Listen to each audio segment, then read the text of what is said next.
밤 12시 도쿄의 어느 골목에서 작은 미닫이 문 하나가 열립니다. 카운터 안에서는 말수가 적은 주인이 잔을 닦고 있고 혼자 들어온 손님은 익숙한 자리에 앉아 이렇게 부릅니다. 마스터. 일본 드라마 심야식당에서 자주 듣던 말이죠. 아마 한국 술집이었다면 이렇게 불렀겠죠. 사장님 여기요. 그런데 일본에서는 처음 들으면 무슨 무술 고수를 부르는 말 같습니다. 하지만 여기서 마스터는 작은 바의 카운터 안에서 술을 내고 음식을 만들고 손님 이야기를 들어주는 남자 주인을 친근하게 부르는 호칭이죠. 그렇다고 일본 술집에 들어갈 때마다 무조건 마스터라고 부르면 안 됩니다. 서양식 바에서는 마스터가 자연스럽지만 야키도리 집이나 일본식 이자카야의 주인은 다이쇼, 우리말로 하면 대장이라고 부르기도 합니다. 그러니까 바에서는 마스터, 꼬치집에서는 대장. 술 한 잔 주문하려다가 군사령부에 들어온 것 같습니다. 아니면 잘 모르겠으면 가장 안전한 말이 있습니다. 스미마센. 일본에서는 이거 하나면 주인의 직책을 몰라도 주문할 수 있습니다. 그런데 이 호칭의 차이를 자세히 들여다보면 일본 술 문화의 독특한 모습이 보이기 시작합니다. 마스터나 다이쇼, 그건 사람을 단순한 사업주가 아니라 가게의 분위기와 손님 사이를 이끄는 사람으로 받아들입니다. 그러니까 그는 술만 따라주는 사람이 아닙니다.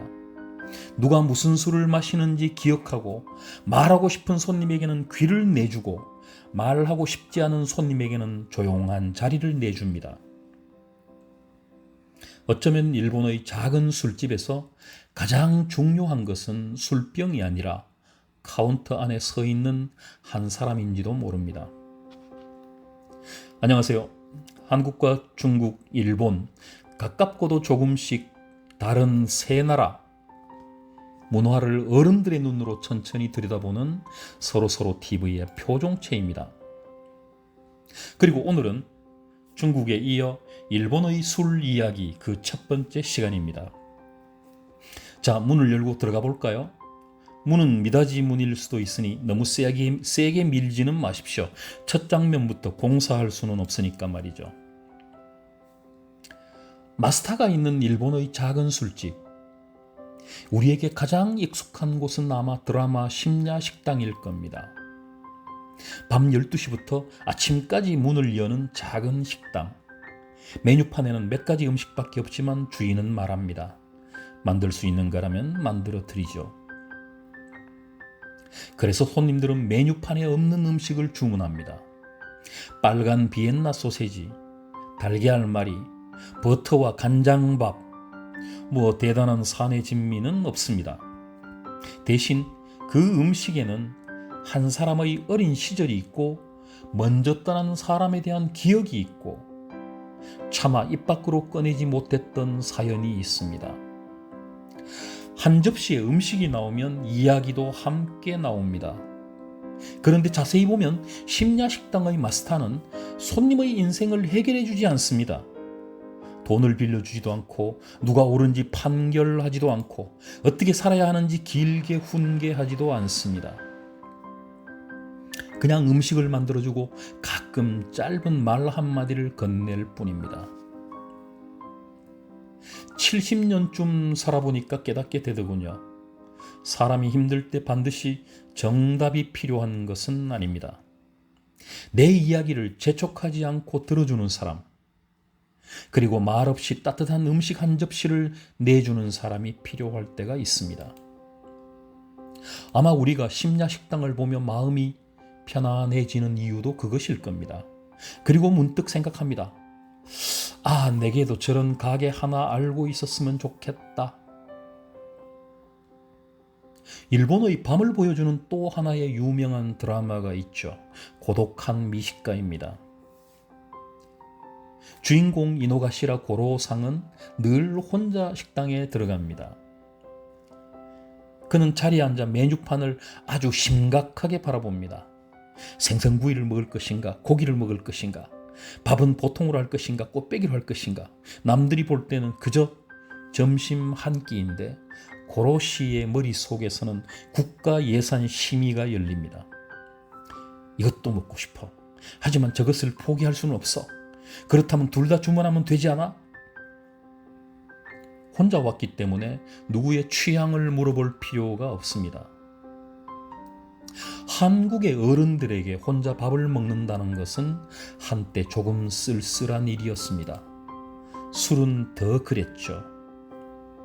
혼자 술집에 앉아 있으면 무슨 사연이라도 있는 사람처럼 보였고요. 저 사람 무슨 안 좋은 일 있나? 하지만 고독한 미식가에서 혼자 먹는다는 것은 쓸쓸함이 아닙니다. 누구에게도 방해받지 않고 자신의 감각에 집중하는 시간입니다. 그렇지만 고로시는 술을 마시지 않습니다. 술집처럼 보이는 곳에도 들어가서 술은 안 마시고 안주만 아주 진지하게 먹습니다. 술꾼이 보면 답답하고 의사가 보면 모범적이고 식당 주인이 보면 아주 고마운 손님이죠. 심야식당과 고독한 미식가는 서로 반대처럼 보입니다. 한쪽은 사람들이 모여서 사연을 나누고 다른 한쪽은 한 사람이 혼자 음식과 대화를 나눕니다. 하지만 두 작품에는 공통점이 있습니다. 누구도 억지로 술을 권하지 않고 누구도 말을 강요하지 않고 혼자 온 사람에게도 제대로 된 자리를 내준다는 것이죠. 혼자인데 외롭지 않고 함께 있지만 지나치게 가까워지지 않는 거리. 그것이 일본의 작은 술집이 사람들에게 내어주는 독특한 장면입니다.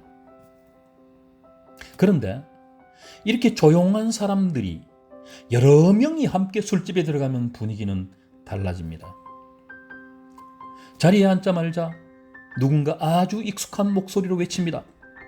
도리아이즘 남아 일단 생맥주부터 라는 말이죠. 나는 아직 메뉴판도 펼치지 않았는데 내 첫 잔은 이미 결정됐습니다. 일본 술자리의 민주주의는 생맥주가 도착한 다음부터 시작되는 모양입니다. 첫 잔은 만장일치입니다. 표결도 하지 않았습니다. 개인의 취향은 두 번째 잔부터 보호됩니다. 왜 여러 사람이 같은 술로 시작할까요? 한 사람은 일본주를 고르고 한 사람은 쇼추를 물에 탈지 얼음에 마실지 고민하고 또 한 사람은 우메슈를 찾습니다. 각자 주문하면 건배까지 시간이 꽤 오래 걸립니다. 그래서 일단 모두 생맥주로 출발하는 거죠. 각 개인의 취향을 무시하려는 것이라기보다 첫 잔이 도착하는 시간을 맞추는 방법인 거죠.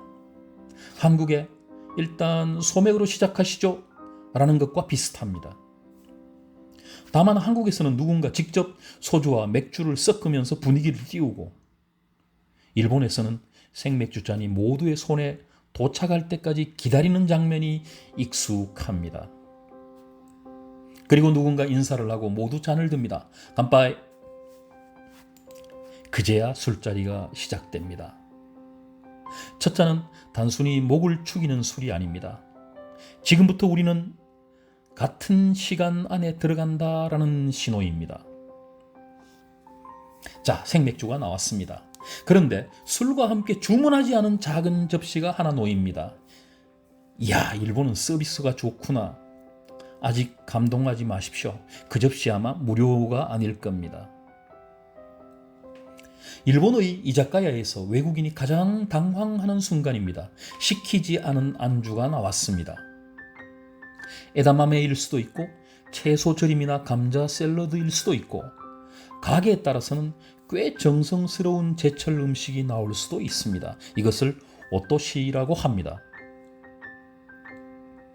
오토시는 술을 주문하면 먼저 내주는 작은 안주이면서 사실상 자리값 역할도 합니다.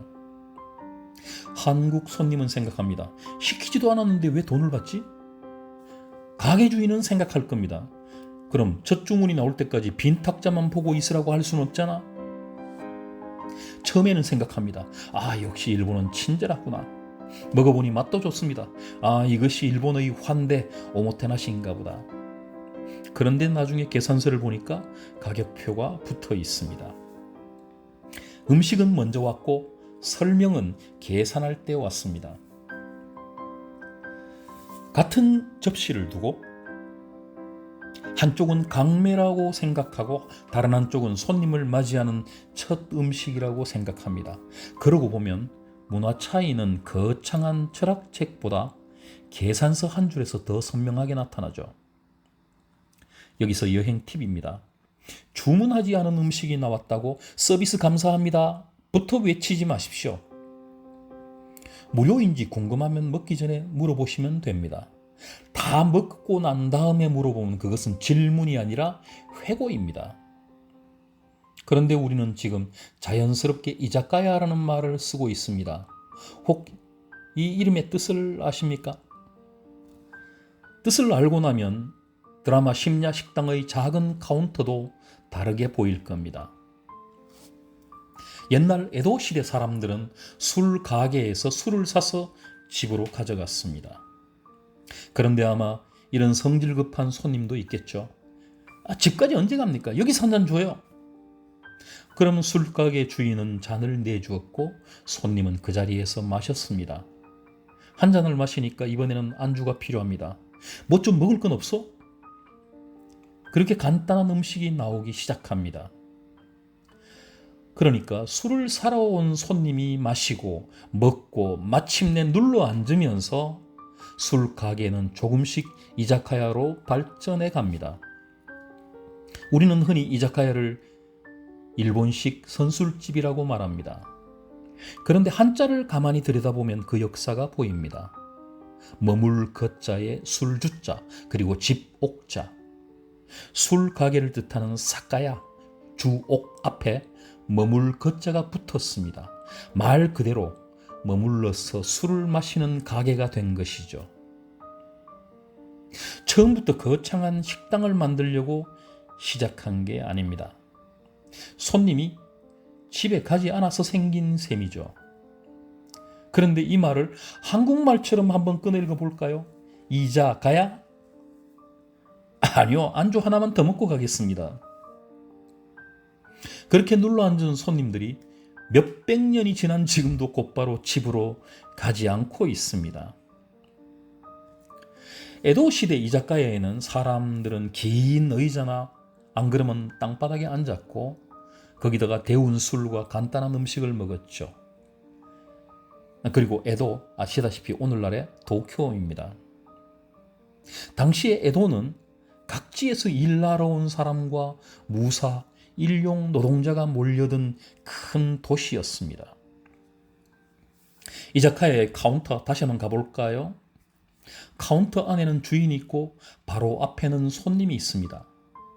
주인은 말했듯이 단순히 술병을 건네는 사람이 아닙니다. 술을 데우고 간단한 음식을 만들고 손님의 얼굴을 기억하고 그날 말수가 많은지 적은지도 살핍니다. 그러니까 심야식당의 마스터가 어느 날 드라마 작가의 상상 속에서 갑자기 태어난 거 아닙니다. 그래서 심야식당의 진짜 주인공은 음식이 아닙니다. 마스터와 손님, 그리고 그 사이에서 오가는 이야기입니다. 그렇다면 이제 그들이 마시는 술을 살펴볼까요? 우리는 일본의 쌀로 만든 술을 흔히 사케라고 부릅니다.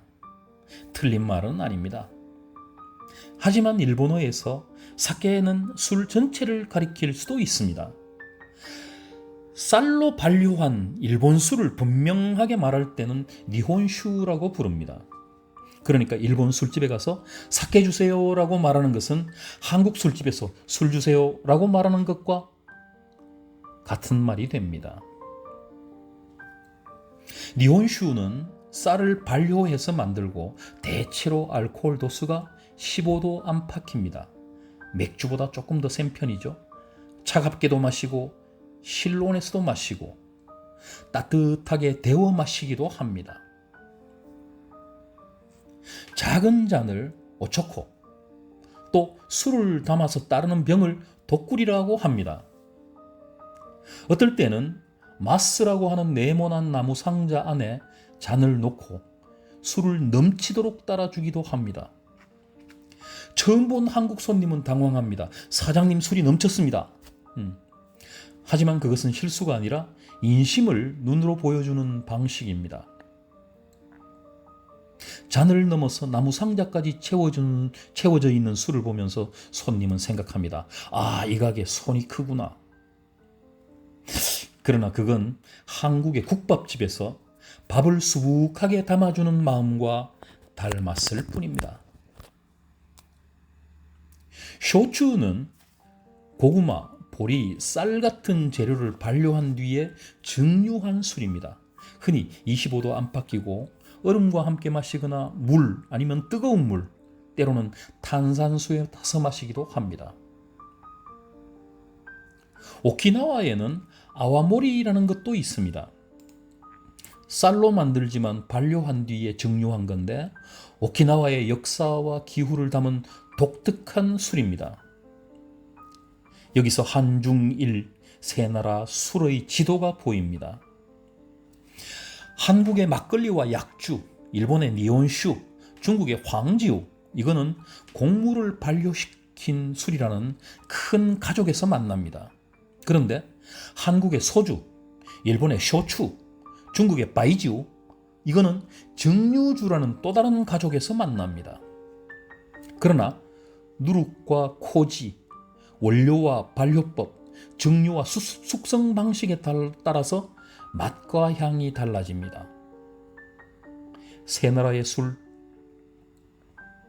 오랫동안 기술과 재료를 주고받았지만 각자의 기후와 음식과 생활 방식에 맞춰서 다른 모습으로 자란 사촌들인 셈이죠. 일본에서 쌀로 빚은 술, 오래전부터 신에게 바치는 중요한 음식이었거든요. 풍년을 기원할 때 술을 올렸고 수확할 때 감사할 때도 술을 올렸습니다. 신에게 바치는 술을 오미키라고 부릅니다. 의례가 끝난 뒤 신에게 올렸던 음식과 술을 사람들이 함께 나누었습니다. 이거를 나오라이라고 합니다. 사람들은 신에게 바친 것을 함께 나누며 신과 사람, 공동체가 하나의 관계 안에 들어간다고 여겼습니다. 그러니까 그 술잔은 신과 사람 사이에도 놓인 거죠. 여기서 우리는 일본과 아주 가까운 한국의 모습을 발견합니다. 한국에서도 제사가 끝난 뒤에 제사 음식과 술을 나누어 먹습니다. 우리는 이것을 음복이라고 하죠. 복을 마신다라는 뜻입니다. 중국에서도 술은 오랫동안 제사와 국가 의례, 조상 숭배에서 굉장히 중요한 역할을 했습니다. 그러니까 한중일 세 나라에서 술은 사람을 취하게 하는 음료이기 이전에 보이지 않는 존재와 사람을 연결하고 공동체의 질서를 확인하는 물건이었던 거죠. 물론 오늘날 회사 회식이 고대의 제사라는 말은 아닙니다. 부장님께 첫 잔을 올린다고 부장님이 신이 되는 것도 아닙니다. 가끔 술자리에서는 내가 이미 신이야 라고 생각하는 분이 있지만 말이죠. 그렇지만 신과 다른 점이 하나 있습니다. 신은 대개 2차까지 따라오지 않습니다. 그렇다면 한국인이 말하는 우리와 일본인이 말하는 우찌는 같은 것일까요?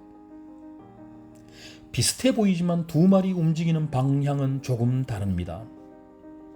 한국인은 우리라는 말을 참 좋아합니다. 혼자 사는 집도 우리 집이라고 합니다.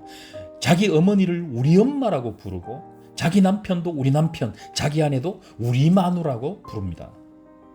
처음 듣는 외국인은 깜짝 놀라죠. 아니, 남편이 왜 우리 남편입니까? 걱정하지 않으셔도 됩니다. 공동소유 그런 뜻 아닙니다. 공동관리도 생각만큼 잘 되지는 않죠.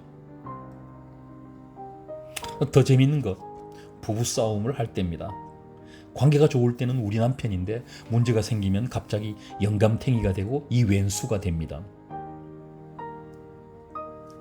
한국어의 우리는 소유권을 나누는 말이 아니고 관계를 안으로 끌어들이는 말입니다.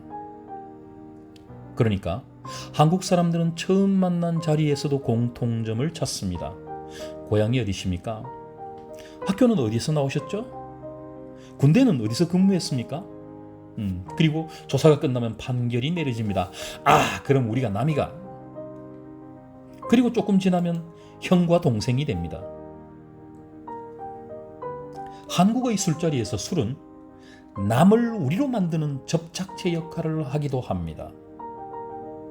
그런데 일본어의 우찌는 조금 다릅니다. 우찌는 원래 안쪽을 뜻합니다.